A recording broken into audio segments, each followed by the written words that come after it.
प्रिय भक्तों, जय श्री राम। आज हम सुनाएंगे भक्तमाल कल्याण से भक्तमती कर्मठी बाई की कथा। भक्तों, ये कथाएं सच्ची कथाएं हैं। ये भक्त अपने समय पे हुए हैं और इन्हें भगवान के दर्शन हुए हैं। ये कथाएं हमको जीवन में बहुत ही सुंदर संदेश देती हैं। अगर इसे बच्चे सुनेंगे तो उनके संस्कार अच्छे बनेंगे और हम लोग सुनेंगे तो हमें ज्ञान और भगवान की भक्ति भी प्रदान होगी। तो ये कथा सुनिए। प्रायः बहुत लोग ऐसा मानते हैं कि कर्मठी और करमैती बाई एक ही बाई के दो नाम है, परंतु बात ऐसी नहीं है। करमैती बाई अलग हैं और करमठी बाई अलग हैं। भक्तमती करमैती बाई का विवाह हो गया था और वे दिरा गमन के समय आधी रात को घर से श्रीभगवन भाग गई थी। किंतु करमठी बाई जी का परिचय देते हुए अनन्यमाल की रचयिता श्री भागवती मुदित जी ने लिखा है कि करमठी जी का यथार्थ नाम कुछ पता नहीं है, लेकिन उनके घोर तप ने ही उनका नाम करमठी रख दिया। करमठी बाई जी बागर ग्राम राजस्थान की काथाड़िया ब्राह्मण श्री पुरुषोत्तम जी की इकलौती दुलारी थी। दुर्भाग्यवश ये विवाह के बाद ही तुरंत विधवा हो गई। इससे सनातन धर्म के रीत के अनुसार जब तप और संयम का पालन करती हैं, उन्होंने अपना वैधव्य जीवन तपोमय बना दिया। करमठी का ये तपस्या क्रम लगातार 12 वर्षों तक एक साथ चलता रहा। कृपा में श्री कृष्ण की कृपा किस पर कैसे हो गई ये कोई कह नहीं सकता। भले ही हम लोग ये भगवान के इस विधान को अमंगलमय कहें कि देखिए विवाह हुआ, इनका गौना भी नहीं हुआ था और छोटे में ही ये बाल विधवा हो गई, लेकिन नहीं, जो भगवान के भक्त होते हैं, जो प्रभु को ही अपना लक्ष्य बना लेते हैं, तो उन्हें ये विधान मंगलमय लगता है और भक्त का हृदय आनंद से नाच उठता है। करमठी के प्रारंभ के जीवन में एक ऐसी घटना घटी। काल का भयानक चक्र चला और उनका पितृकुल एवं पतिकुल यानी मायके में भी और ससुराल में भी कोई नहीं बचा, यानी समाप्त हो गया। अब दोनों कुलों में कोई भी करमठी का कहा जाने वाला नहीं रह गया। जगत की दृष्टि से ये एकदम असहाय हो गई। एक तो ये बहुत ही परम सुंदरी युवती थी और दूसरे विधवा थी। करमठी ने एक वयोवृद्ध संत श्री हरिदास जी का चरणों का आश्रय लिया। फिर कुछ दिनों बाद सब ओर से व्रत होकर वे श्री वृंदावन आ गई। श्री वन आने पर करमठी जी ने महाप्रभु श्री हित हरिवंश चंद्र जी से वैष्णवी दीक्षा ली तथा उन्हीं के अनुगत होकर भजन, ध्यान, नाम जप एवं सेवा पूजा करने लगी। उनका सारा समय श्री कृष्ण परिचर्या और नाम कीर्तन में ही व्यतीत होता। सत्संग और संतों से इन्हें अत्यधिक प्यार था। कभी असद आलाप नहीं करती और समय को व्यर्थ भी नहीं जाने देती। करमठी जी को अपने इष्ट देव श्री राधा वल्लभ लाल जी के उत्सव में बड़ा आनंद मिलता था, अतः भिक्षा मांगकर और सूत काटकर भी पैसे कमाते और उस द्रव्य को श्री ठाकुर जी के उत्सव में खर्च करके उन्हें अपार सुख का अनुभव होता था। भक्ति और प्रेम के इन आचरणों से, प्रेमी संतों के संग से और श्री वृंदावन के निवास से करमठी जी को घोर कर्मनिष्ठा जो थी वो शांत हो गई। उनकी चित्त की वासनाएं क्षीण हो गईं और वे भक्ति के गंभीर समुद्र में डूब गईं। सीधे शब्दों से में कहें तो वो गुरु कृपा से एक सिद्ध संत हो गई। कुछ दिनों के पश्चात करमठी जी के जीवन में एक घटना बड़ी विषम रूप से उपस्थित हुई, जिसने करमठी जी को जीवन को सब लोगों के सामने ला दिया, यानी प्रकाश में ला दिया। क्योंकि जो भगवान के भक्त होते हैं वो एकांत में रहना पसंद करते हैं, उन्हें मान सम्मान नहीं प्रिय होता। लेकिन जब भगवान की लीला होती, वो चाहते हैं कि मेरा भक्त का भक्ति प्रकाश होते और उसका नाम हो, तो भगवान ऐसी लीलाएं करते हैं। ये सब जानते हैं कि स्त्री जाति अबला है और उसके प्रिय शत्रु हैं रूप, लावण्य एवं नारित्र। एक तो ये अबला, एकाकी और दूसरे बहुत ही सुंदर। अब ऐसे में जो नीच लोग होते हैं, कामी लोग होते हैं, वो कुछ भी करने के लिए तैयार हो जाते हैं अपनी क्षुद्र वासनाओं की पूर्ति के लिए। ये बात उस समय की है जब सम्राट अकबर के भांजे अजीज बेग को मथुरा जिले की हाकिमी मिली। तब उसने अपने भाई हसन बेग को मथुरा का शासन प्रबंध करने के लिए भेजा। मथुरा में कुछ दिन रहने के बाद हसन बेग को श्री वन देखने की सूझी और वह यहाँ की अलौकिक छटा देखने के लिए श्रीवन आया भी। जिस समय यह श्री वृंदावन का निरीक्षण करता हुआ यमुना तट पर विचरण कर रहा था, उस समय उसने करमठी बाई को स्नान करते हुए देखा। भीगे वस्त्रों से लिपटी अनुपम रूप लावणमयी नव युवती को देखकर हसन बेग का चित्त अपने बस में न रह सका। उसने पता लगाया कि ये रूप सौंदर्य की देवी है कौन। पूर्ण परिचय प्राप्त करके वह खुश हो गया, क्योंकि वह अच्छी तरह जानता था कि एक असहाय अबला को अपने माया जाल में फंसा लेना कुछ कठिन काम नहीं है। मथुरा आकर हसन बेग ने एक जाल रचना चाहा। वो जान गया था कि भगवान की भक्त हैं, तो उसने 2 उल्टाओं से मिलकर सलाह ली। उनमें से 2 उल्टा दूतियां इस कार्य के लिए तैयार हो गईं। उन दुष्टाओं ने कहा, कर्मठी को और किसी ढंग से तो फंसाया नहीं जा सकता, वे हमारी बात पर क्यों विश्वास करेंगी।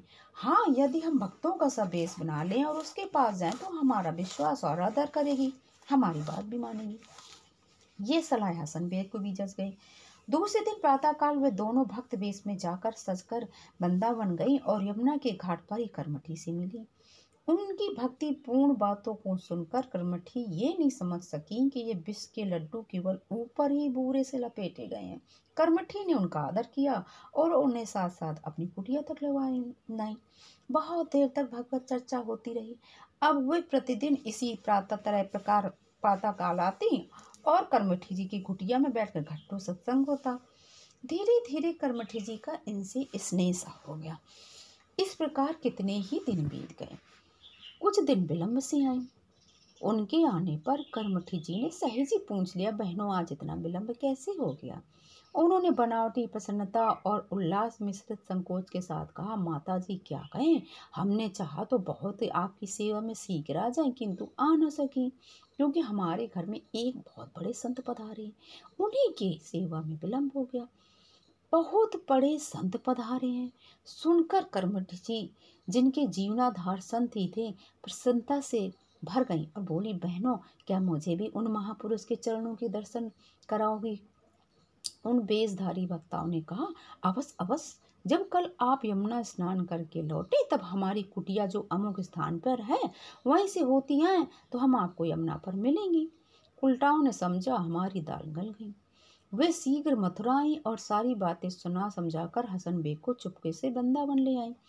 उन्होंने एक कुटिया में उसे ला बैठाया और उनमें से एक दूती दूसरे दिन प्रातःकाल यमुना जी पर करमठी जी से जा मिली और तथा उन्हें अपने साथ लेकर अपनी कुटिया पर संत दर्शन के लिए लेवा लाई। करमठी जी को कमरे के भीतर पहुंचा कर बोली, अरे मालूम होता है ये संत कहीं बाहर चले गए। अच्छा, मैं उन्हें शीघ्र बुलाए लाती, तुम यहीं ठहरो। कहकर वह कमरे के बाहर चली गई। चलते चलते वह छिपी हुए हसन बेग को करमठी के आने का संकेत कर गई और कमरे के बाहर निकल गई। उसने जल्दी से किवाड़ लगाकर सांकन चढ़ा दी। करमठी जी अभी तक कुछ समझ नहीं पाई थी, किंतु जब उन्होंने कमरे के अंदर हसन बेग को अपनी ओर आते देखा तब उन दुष्टों की सारी चाल उन्हें समझ में आ गई। वे घबराकर मन ही मन प्रभु से अपनी लाज बचाने की प्रार्थना करने लगी। तब तक हसन बेग करमठी के समीप आकर बोला, सुंदरी, तुम जिस साधु का दर्शन करने आई हो वह साधु तो मैं ही हूँ। यह कहकर वह करमठी को अपने आलिंगन में बांधने के लिए लपका। करमठी डर के मारे चिल्ला उठी और भागकर कमरे के कोने में जा चिपटी तथा व्याकुल होकर नेत्रों से इधर उधर देखने लगी। उनकी घबराहट देखकर हसन बेग अपनी विजय पर एक ठाका मारकर हंसा और कहने लगा, ये रूप, ये यौवन, ये जवानी क्या इसलिए है कि इस यमुना के ठंडे पानी में गलाया जाए, तपस्या की आग में तपाया जाए। परी, मैं तुमसे बहुत प्यार करता हूँ, आओ मेरे पास और सदा के लिए इस राज्य की और मेरे हृदय की रानी बन जाओ। हसन बेग के ये शब्द करमठी बाई जी को बाण से लगे। वे उनका तिरस्कार करती हुई रोषपूर्वक कहने लगी, नीच नराधम पापी, किसी अबला की लाज और उसका धर्म लूटे हुए तुझे लज्जा नहीं आती। मैं तुझे इसका अच्छा मजा सिखा सकती हूँ, किंतु इसके आगे वे कुछ कह नहीं सकी। उन्हें अपने सर्वसमर्थ गुरुदेव के द्वारा कहे गए सबसों हित वाक्य का स्मरण हो आया। वे रोने लगी। इधर तीव्र काम वासना से विकल मदांध हसन बेग करमठी की ओर बढ़ता चलाया। उसने करमठी का स्पर्श करना चाहा, किंतु देखता क्या, ये सुंदरी ने भयानक सिंह है और मुझे खाना चाहता है। बड़ी बड़ी लाल लाल क्रोधित आंखों से मेरी ओर घूर रहा है और गुस्से से भरा गुर्रा रहा है। सिंह को देखते ही उसकी काम वासना रफूचक्कर हो गई। उसके प्राण कांप गए। वह भागकर अपने प्राण बचाने की कोशिश करने लगा, पर वह जाता कहाँ। बाहर से तो साकल बंद थी। वह घबराकर बार बार किवाड़ों से अपना हाथ पटकता और चिल्ला चिल्ला कर किवाड़ खोलने की पुकार करता। उसका सारा शरीर मारे भय के थर थर कांप रहा था। उसने लौट कर देखा तो सिंह उसी की ओर बढ़ा आ रहा था। क्रोधित सिंह को अपनी ओर आते देखकर भय के मारे मिर्जा हसन बेग का पजामा बिगड़ गया और वह मूर्छित होकर दरवाजे के पास बेहोश होकर गिर पड़ा। जाने कितनी देर तक बेहोश पड़ा रहा। पीछे उसकी सादिका दूतियों ने किवाड़ खोले और उसे सचेत किया। तब वहां न तो करमठी थी और न सिंगे। जबकि दरवाजे की सांकल दूतियों ने ही खोली तब उसमें के अंदर केवल हसन बेग था। न वहां अंदर करमठी बाई थी और न वो सिंह था। इस घटना से हसन बेग को बड़ा असर हुआ। करमठी से सिंह हो जाने और फिर लोभ हो जाने की बात तीनों को आश्चर्य में डाल रही थी। अतः रहस्य का पता लगाने के लिए हसन बेग ने उन दोनों उल्टाओं को फिर करमठी जी के पास भेजा। उन्होंने जाकर देखा कि करमठी जी अपने ठाकुर जी की सेवा पूजा कर रही हैं। उन्होंने करमठी जी को प्रणाम किया, पर करमठी जी ने घटना के विषय में न और अन्य किसी विषय में उनसे बात नहीं की। उन्होंने देखा दूतियों ने कि करमठी जी प्रसन्न है। उनके मुख पर क्रोध का कोई चिन्ह ही नहीं है। लौट कर उन्होंने सब समाचार हसन बेग को सुना दिया। हसन बेग पर इस बात का बड़ा प्रभाव पड़ा। उसने बहुत सारा सोने के थालियों में द्रव्य लेकर उनके पास गया और करमठी बाई के चरणों में लौट गया। करमठी जी ने उससे कुछ भी स्वीकार न करके सब धन को साधु संतों की सेवा में लगा देने की आज्ञा दी और हसन बेग ने ऐसा ही किया। इस प्रकार श्री करमठी जी के संपूर्ण जीवन में देखा गया कि उनमें अपने व्रत की दृढ़ता, साधु सेवा, गुरु की निष्ठा के साथ साथ प्रभु अनुराग, क्षमा, दया, कोमलता, सरलता, उदारता, निष्प्रता और पवित्रता कूट कूट कर भरी थी।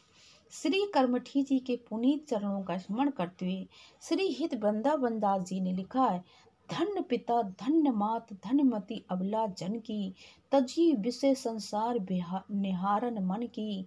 हसन बेग एक जमन दी की दुष्टता विचारी, करिनाहर को रूप त्राज दे नाथ उबारी।